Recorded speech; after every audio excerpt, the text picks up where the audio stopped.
Esse programa que vocês vão assistir é um conjunto de 3 palestras gravadas durante o seminário A Educação Básica no Brasil e na América Latina, repensando sua história a partir de 1930, realizado pela Fundação para o Desenvolvimento da Educação no período de 12 a 15 de abril de 1988. Os participantes desse seminário foram os assistentes técnicos de ensino das divisões regionais de ensino e os supervisores das delegacias de ensino da Secretaria de Educação do Estado de São Paulo, num total de 150 pessoas.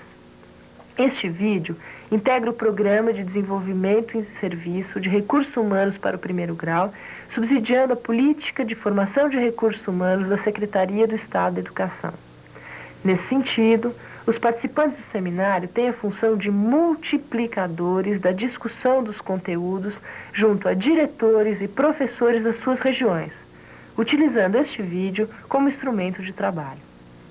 Os temas das palestras foram definidos em função de recuperar a história dos programas e projetos de alfabetização no Brasil e na América Latina a partir de 1930.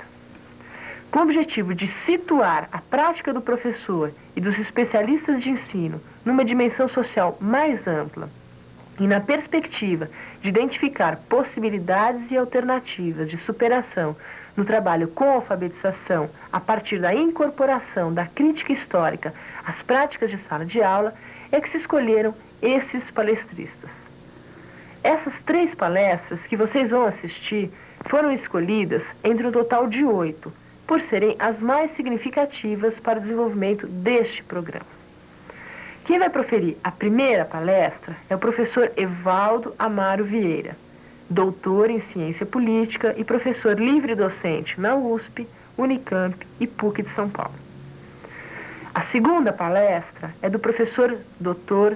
Celso de Rui Beisigel, vice-diretor da Faculdade de Educação da USP e membro do Conselho Estadual de Educação do Estado de São Paulo.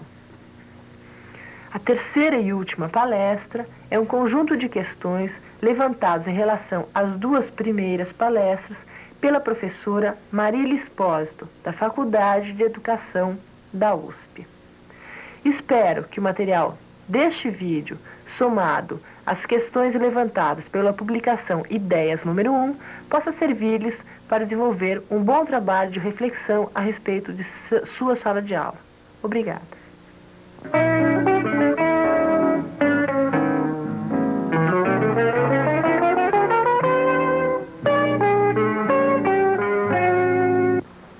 A ideia principal que eu pretendo transmitir a todos que estão presentes é de que a política educacional, ela é uma estratégia de governo e, portanto, ela tem e passa por alterações conforme as composições feitas pelo governo. Em outras palavras, é uma estratégia de dominação e, portanto, de intervenção do governo nas relações sociais, sobretudo nas relações sociais vinculadas à educação. Não há, portanto, dentro da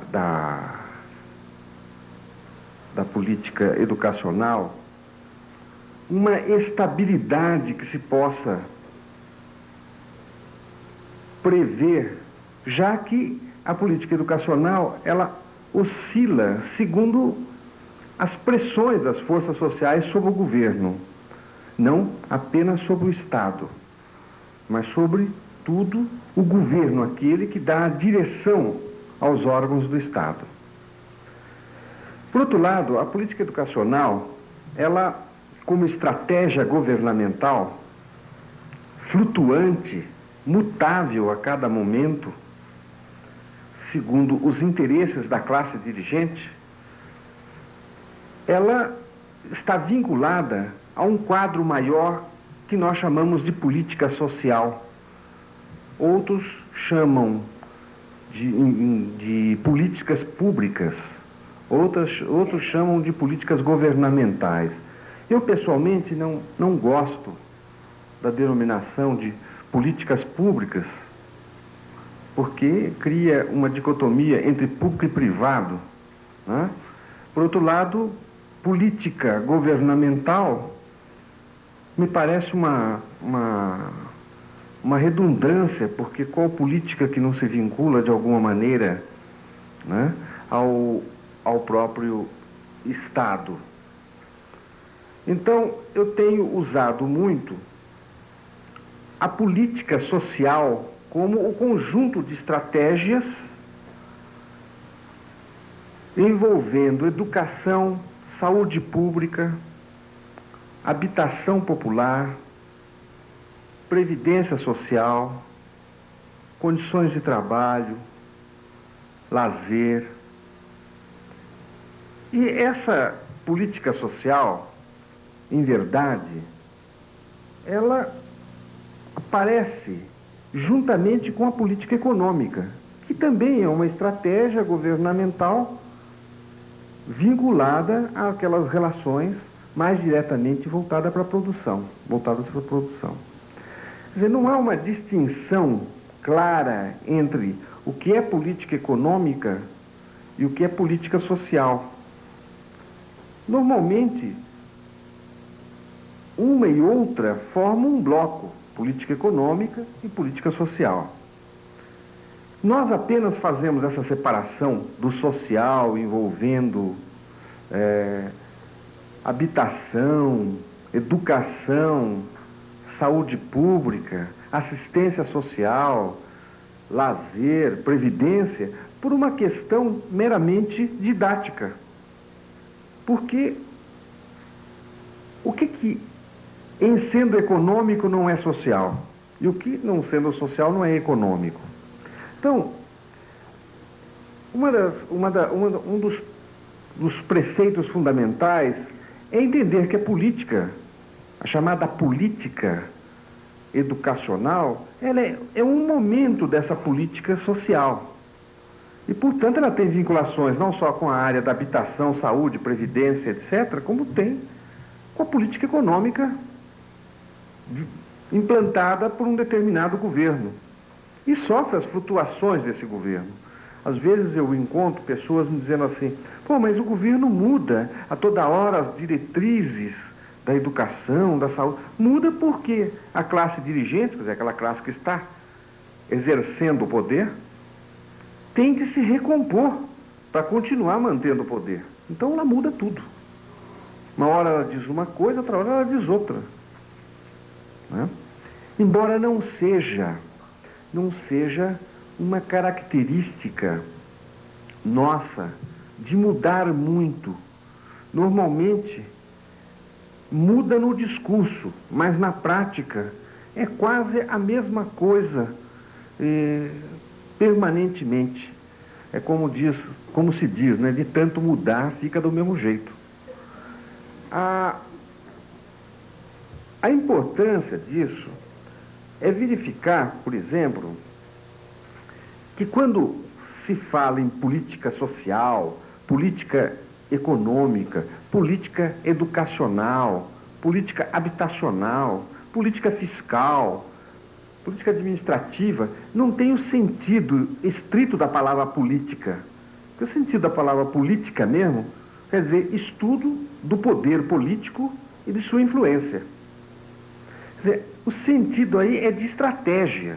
E essas estratégias, tanto em qualquer desses setores, essas estratégias aparecem sob a forma de planos. de projetos. E esses projetos, normalmente, são projetos que envolvem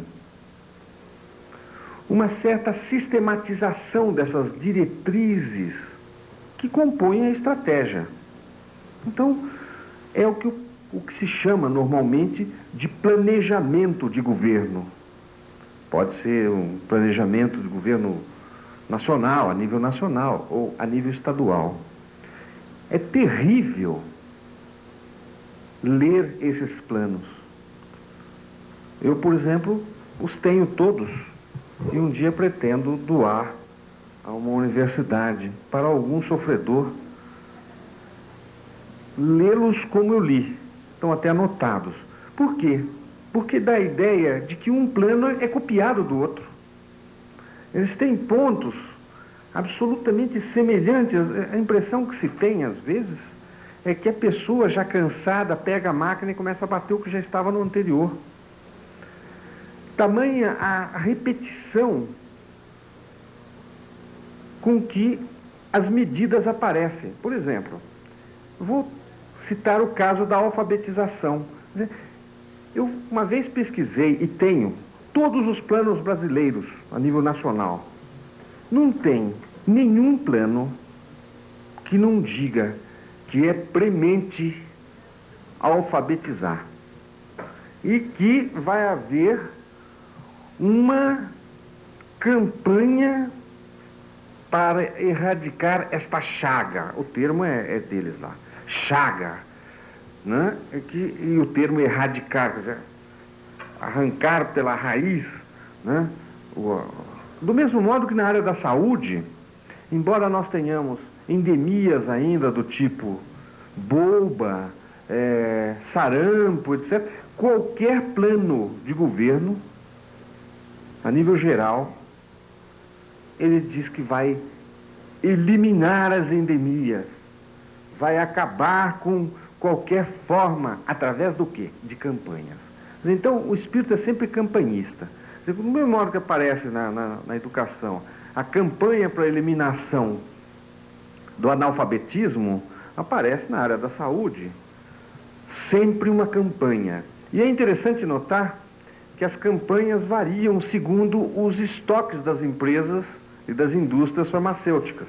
Quer dizer, nem sempre ela responde àquela prioridade que é necessária. A campanha é feita segundo existam estocagens de remédios. Esses dados que eu estou falando são visíveis nos planos e são visíveis nas mensagens de governo enviado a cada ano no dia 15 de março, mais agora recentemente, ao Congresso Nacional. São dados.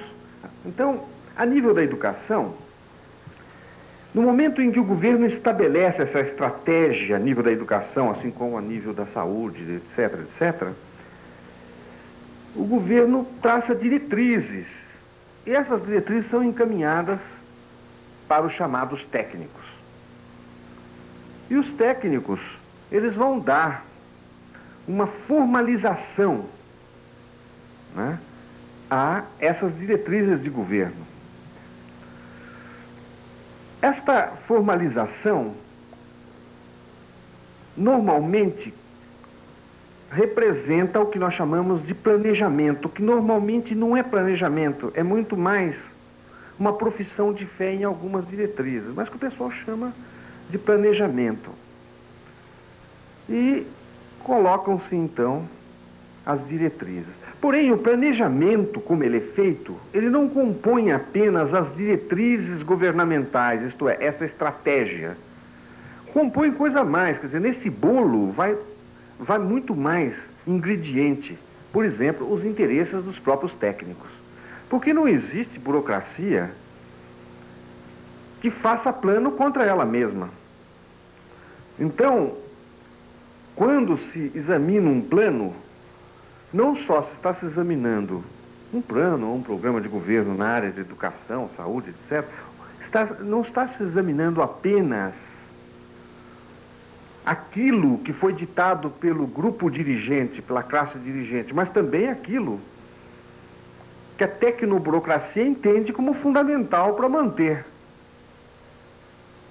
É nesse sentido que eu digo que quando ocorrem os protestos referente a uma política, quando a massa vai à rua protestar por uma determinada política, ela não está protestando apenas contra as diretrizes de governo daquele momento que surgiram por uma composição de força para manter o governo, mas protestam também contra a tecnoburocracia que tem os seus interesses ali, que compõem.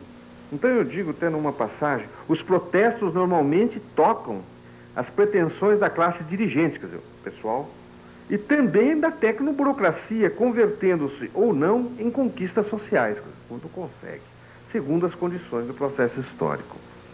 Então, aquilo que nós examinamos normalmente como uma política educacional é, antes de tudo, as diretrizes, que são essas estratégias, segundo a versão dos técnicos que sistematizam. Então, a cada momento, é necessário ou manter ou reinterpretar aquilo que está escrito, ou então refazer de novo.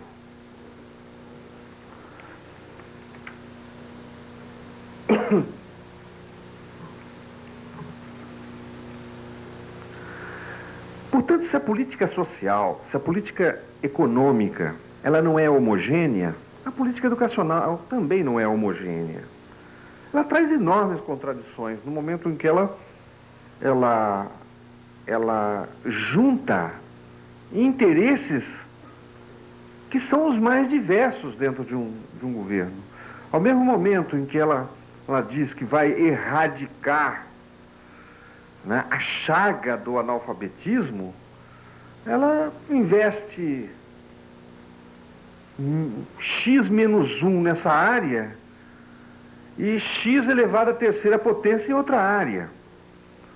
Por quê? Porque não existe uma globalidade na medida em que as pressões de um governo são constantes, elas são permanentes, elas são diárias. E essa recomposição se dá a todo momento. Então, às vezes nós encontramos, nós professores, somos pessoas muito voltadas para um tipo de moralidade que é originário do próprio segmento social nosso. Que diz assim, esse governo não está cumprindo a coisa, mas nós precisamos examinar a quem ele está servindo. Quer dizer, se ele está servindo a determinadas situações, ele não vai cumprir mesmo. Não vai cumprir mesmo.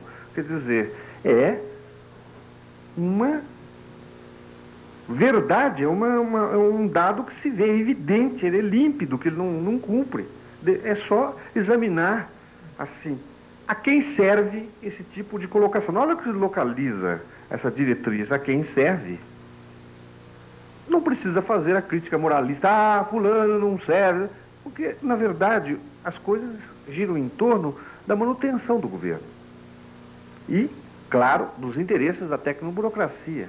Ninguém vai fazer um plano educacional onde se elimina 50% da tecnoburocracia. Quer dizer, o sujeito que apresentar isso, horas depois ele sai. Então, é a mesma coisa da pessoa entrar num lugar, eu até já conheço quem é a pessoa tarimbada em direção. Se a pessoa tarimbada em direção, ela chega e diz assim, se ela chegar e disser, olha, nós vamos fazer uma mudança imediata em tudo aqui, vamos alterar. Pô, olha, ela tem os dias contados, né? Eu já fico examinando, digo, este aí é uma pessoa, um principiante, um neófito. Agora, se o indivíduo chega e diz, não, nós vamos mudar ao longo do processo, vamos examinar, fiquem tranquilos, eu já disse que o sujeito é tarimbado, né? Quer dizer, é esse dado que é importante perceber, né? É importante perceber. Vocês fiquem tranquilos que não vai ocorrer. Então, por quê? Mas não é uma questão cômica, é uma questão que os segmentos do próprio organismo do Estado, ele também tem seus interesses, e se juntam aos grupos, ao projeto da política educacional. Então não há na política educacional, como não há na política de saúde, como não há na política de habitação, uma coerência. Veja como não existe, porque é uma composição, né? Então você diz, a causa é esta, mas a verba maior vai para esta, né? Então, é porque é preciso ver como é que está se montando isso.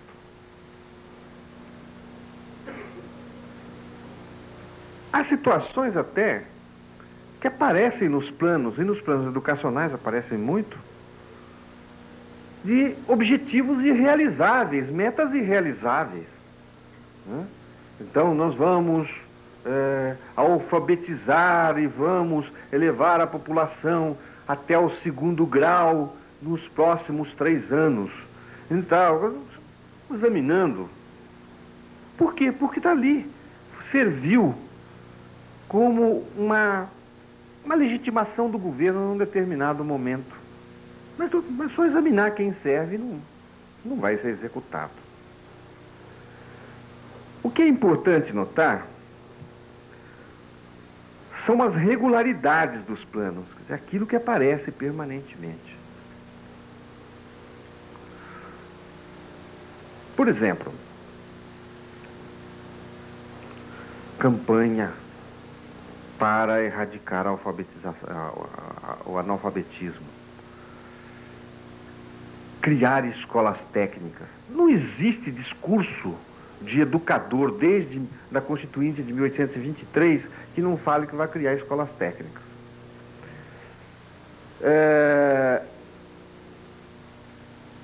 Toda vez que no Brasil se dá um processo de fechamento político, de imediato aparece a ideia de ensino profissionalizante. Às vezes com o nome de ensino profissional. Jamais se fala em educação do trabalho. Educação do trabalho é coisa da pedagogia socialista. Então isso não se trata. Fala-se sempre em ensino profissionalizante. E Francisco Campos falou isso em 31. Capanema falou. Bom, depois veio aí a reforma atual, falou de novo, né?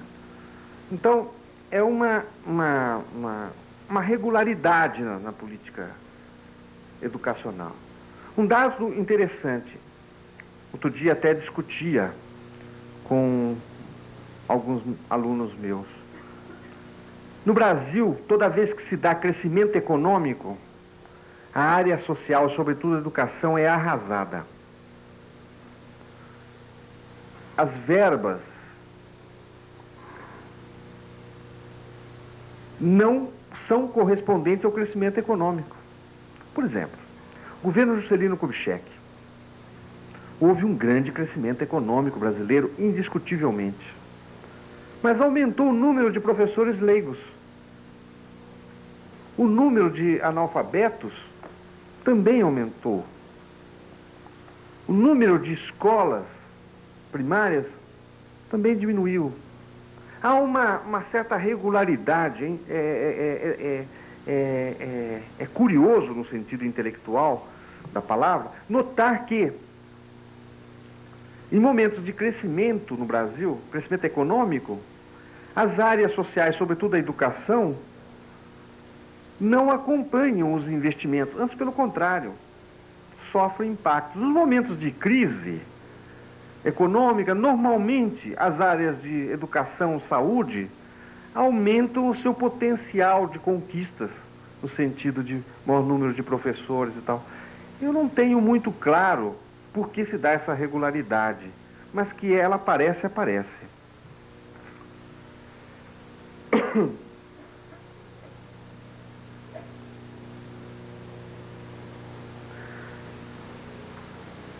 Eu diria que a política social, como eu estou apresentando aqui nesses setores, habitação, saúde, educação, previdência social, assistência social, lazer, condições de trabalho, é uma preocupação governamental no Brasil na primeira década desse século.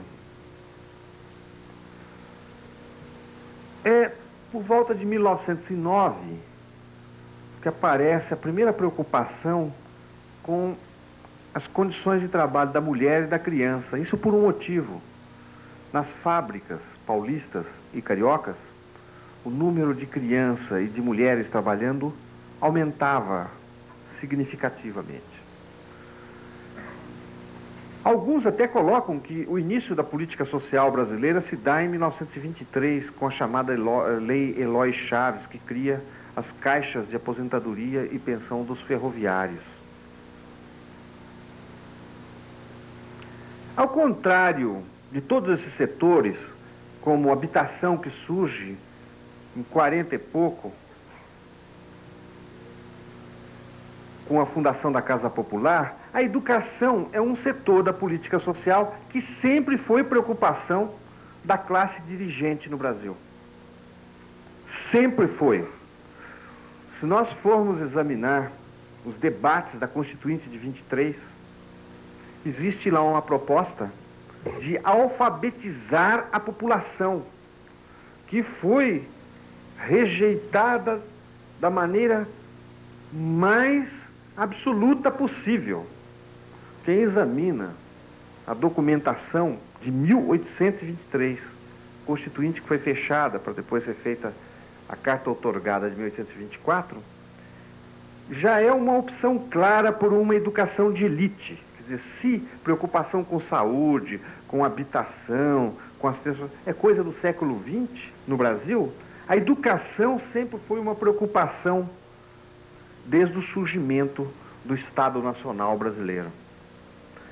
E sempre com uma opção de educação de elite, invariavelmente. A coisa se tornou mais grave